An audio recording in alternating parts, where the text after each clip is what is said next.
Hey guys, how's it going? It's Tudor from LegionXstudios.com, and I'm coming to you guys with a brand new tutorial in Photoshop to sharpen your photos if you only have the JPEG version of the file and not the RAW version of the file. So, if you're not shooting with a DSLR, maybe you're shooting with a phone or whatever the case may be, and you don't have access to a RAW file, this is one of the best ways to sharpen your image and just make it pop a lot more.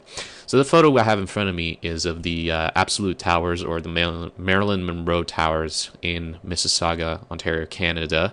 It's the city that I live in currently. And we climbed up, I went up to one of my friend's condos, and we just climbed up on top of the roof, and we were able to get this really sweet shot here that you can see. And, the original photo is great too, but obviously I'm always on the lookout to enhance my photos to make them look even greater. So this is kind of the final product I just whipped up together in a quick 5 minutes, and this is the point of the tutorial. It's just kind of like a quick photo edit that you can apply to your own photos to just give them a little bit more quality.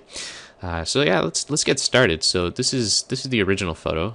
You can definitely see a bit of a difference in the sharpness, obviously the colors as well. So yeah, let's just get started to show you how I did that. So the first thing you're going to want to do is just duplicate the file, and you're going to go over to Filter, Other, High Pass Filter.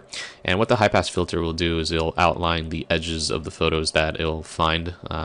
It obviously selects the edges that are most in focus foremost, and then obviously it's harder for it to identify the edges and areas that are blurred out. So you're not going to ever really be able to take a super blurry picture and make it really sharp.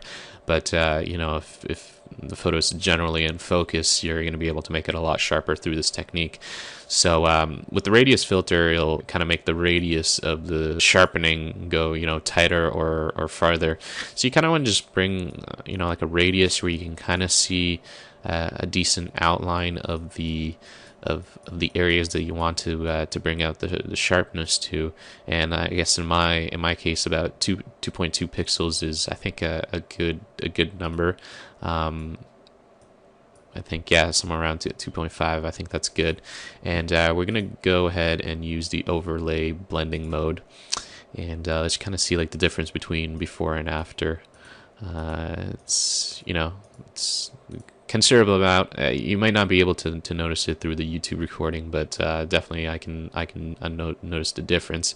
And I can go ahead and do that one more time. Filter,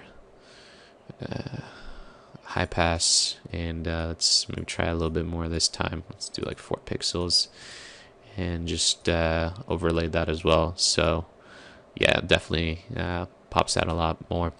So after I get this done, what I did in the previous photos is I added a levels curve, and I just crushed the blacks a little bit. This is just a stylistic choice. I'm just showing you exactly what I did. And then with a regular curve, I just added a little bit more contrast.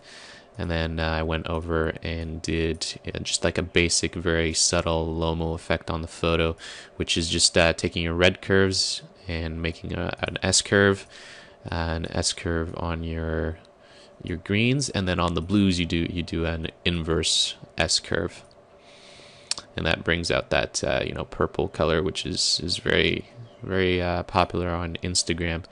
And yeah, this is basically it. They pretty much almost turned out the exact same. There's maybe I took a little bit more of the blacks out of the I just edited now, but basically looks the exact same way. So I hope you guys enjoy this quick tip, and we'll see you next time.